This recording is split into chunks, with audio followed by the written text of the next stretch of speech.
অস্ট্রেলিয়ায় ১৬ বছরের কম বয়সীদের জন্য সামাজিক যোগাযোগ মাধ্যম ব্যবহারে নিষেধাজ্ঞা কার্যকর হওয়ার ৬ মাস পরও এই নিয়ে বিতর্ক চলছে। দেশটির কিশোর কিশোরীদের একটি বড় অংশ মনে করে নিষেধাজ্ঞাটি কাঙ্ক্ষিত ফল দিচ্ছে না। তবে গবেষক ও বিশেষজ্ঞদের কেউ কেউ বলছেন দীর্ঘমেয়াদে এর ইতিবাচক প্রভাব দেখা যেতে পারে। বিস্তারিত ইফতেখার উদ্দিনের রিপোর্টে।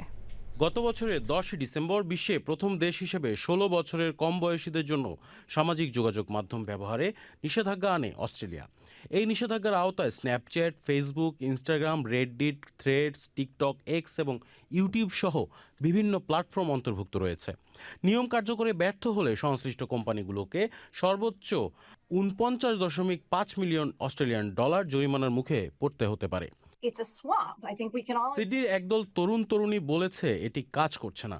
তাদের মতে শিশুদের উপর নিষেধাজ্ঞা আরোপের চেয়ে সামাজিক যোগাযোগ মাধ্যম কোম্পানিগুলোর উচিত ক্ষতিকর কন্টেন্ট নিয়ন্ত্রণে কার্যকর পদক্ষেপ নেওয়া। সিডনি বিশ্ববিদ্যালয়ের মিডিয়া অ্যান্ড কমিউনিকেশন স্কুলের গবেষক টিমোথি কস্কি বলেন এটি একটি দীর্ঘমেয়াদী প্রক্রিয়ার শুরু।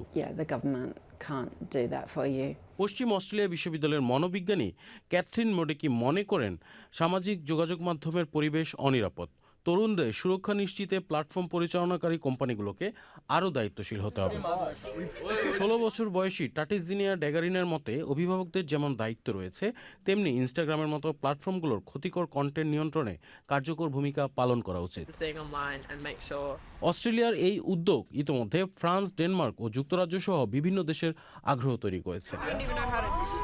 বিশেষজ্ঞদের মতে সামাজিক যোগাযোগ মাধ্যমের প্রভাব কমাতে শুধু নিষেধাজ্ঞা নয়, অভিভাবক সচেতনতা, শিক্ষা প্রতিষ্ঠান ভিত্তিক নিয়ন্ত্রণ এবং প্রযুক্তি কোম্পানিগুলো জবাবদিহিতার সমন্বিত উদ্যোগ প্রয়োজন।